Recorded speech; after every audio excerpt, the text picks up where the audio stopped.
since you've been, coming out, you have quite a big following on Twitter. I think 20, 30,000 followers. What's been the general public reaction to your predictions? Did it take a little while for people to get won over to your arguments? Yes. I was actually, believe it or not, I was hesitant to even start this whole idea, right? Because I've always wanted to build a platform, but initially, what I really truly wanted to do was get involved in some sort of NBA. To be honest with you, it was more like a dream, right? I was like, oh, imagine. And so, I looked up and I found, I found a way to reach out or send an email with all my analysis to three GMs, right? I can't say who they are, but three GMs to kind of let them know what my ideas and see if it's something that can be helpful. Of course, I didn't get any response back, but that was anticipated because I was like, okay, who's going to look at this crazy idea of astrology and zodiac signs fitting into sports? I knew that. I was anticipating that. So I was like, okay, you know what? Forget this idea of me trying to be in the front office. Let me just go ahead and try to see if I can quote unquote prove it. And the only reason why I felt comfortable because the years, maybe 3 to 4 years already back testing, and I've done a ton of back testing with different theories and a lot of fails, of course, and a lot of failed ideas, of course. But it got to a point where I felt comfortable enough to put it out there, and that's kind of where I started the Twitter account.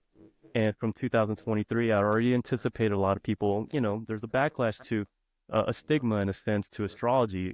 People talk about, Hmm. hey, don't put this into sports. This is about relationships. Hey, this is only for girls or whatever the case is. I've heard it all, but I wanted to be consistent and, you just have to be strong and with what you put out and believe it. And then that's when people started realizing, what if there really is something here? Because some of the stuff Sure. I was Yeah. putting out, people will go back and say, okay, that's a coincidence, but then the consistency part is what really took over. And I think people started to see that.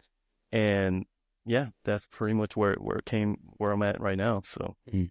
I mean, they say if you don't have haters, you're not doing anything of impact. So you obviously have those, especially mhm, initially when you started. But as far yeah, as the GMs go, I mean, I get why some of them might dismiss it offhand, but they're so into data and analytics, and they take every piece of, well, at least some of the front offices. I think some of them are still pretty old school, but I would think this would just be another piece of data. I mean, it when you're is. in college or high school, I think you take like personality tests and you have the, ENFP, whatever those personality things are. And I can't imagine it's that much different than being associated with a certain star sign and having those qualities. So I would just think of it as another piece of data, but maybe it's too far beyond. It's like one Right. step too far. They can talk about VORP and war and all these other acronyms, but maybe the talking about Cancer and Libra is a little bit too far. Uh, Mhm.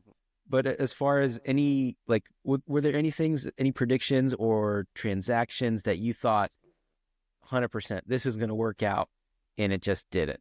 I know we don't like to talk about our instances of being wrong, Yeah, but I'm no, curious. there's a whole bunch of levels to it. And granted, this whole synergy thing is never 100% because there's so much, that's put into it, right? It's like whenever a scout, they analyze talent, they go to games, they analyze talent and everything, and then they bring to front office and they give their spill.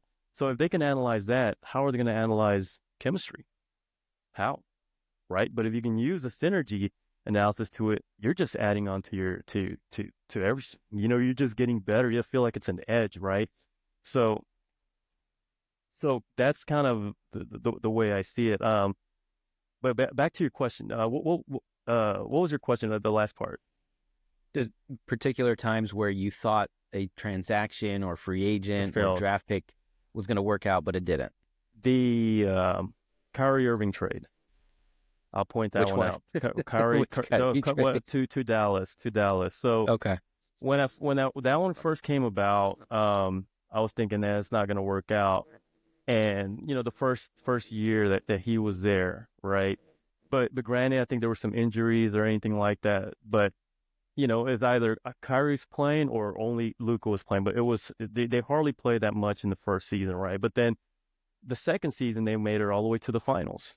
But then each and every year is different, right? Because I felt like what really helped Luka in the second season that Kyrie was there was the acquisition of PJ Washington, which is an energy that helps him. But before PJ Washington, the record between Kyrie Irving and Doncic playing together was sub 500. Not a lot of people knew that, but I thought it was very interesting because, without certain energy that would benefit Luka, which he was, my opinion was a go-to guy, right?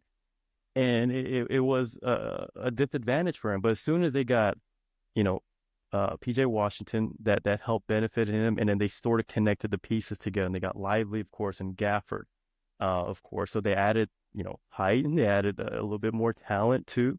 So that was also an uptick in their overall analysis. So that kind of helped them us also. So that was one that I can say wasn't 100% accurate or anything like that. Another one was Beal, the Beal recently. Uh, well, yeah, I guess it's sort of both because I did analyze that one.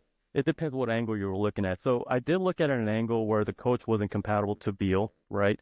But also the trio of Beal, Durant, and Booker wasn't compatible, right?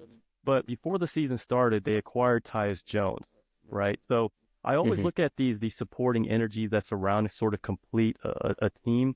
When they got Tyus Jones and their presumed lineup of Tyus Jones, Booker, Beal, Nurkic, and Durant, that starting five, I had anticipated that was going to be a strong synergy lineup. But as of late, of course, it's faltering, right? So that was another one that I can pinpoint that didn't work out, but only because of the acquisition of Tyus Jones, right? Because I felt like he was a connecting piece. I always like to look at these connecting energies that help certain energies, but unfortunately, it didn't work out as planned. So that was another one. But my initial thought, of course, the trio was a C plus. As soon as Beal got traded, that was the first thing I did mention. But of course, it's present day right now. It's not working out, right? But I do feel like they're still a strong team mainly because of their talent, even though their head coach is not compatible to four of the five starters. So that's also Okay. another one. No, no, I appreciate your willingness to talk about Hmm. being wrong a couple times. So one thing.